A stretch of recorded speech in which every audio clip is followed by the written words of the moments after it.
உலகை எழுப்பும் ஞாயிறு அங்கே குடியிருப்பான். அவன் ஆனை முகத்தனின் அடியவர் மனத்தில் ஒளியாய் வந்து கொலுவிருப்பான்.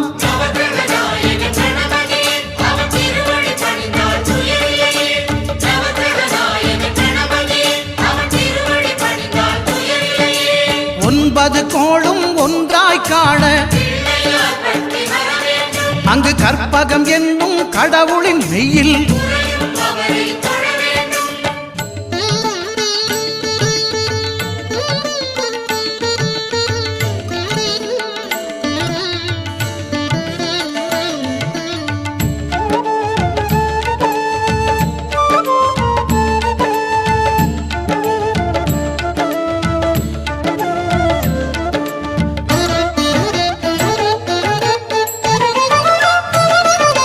திங்கள் பகவான் திருமுகம் காண அங்கு கற்பக பெருமான் தொப்புள் குழியில்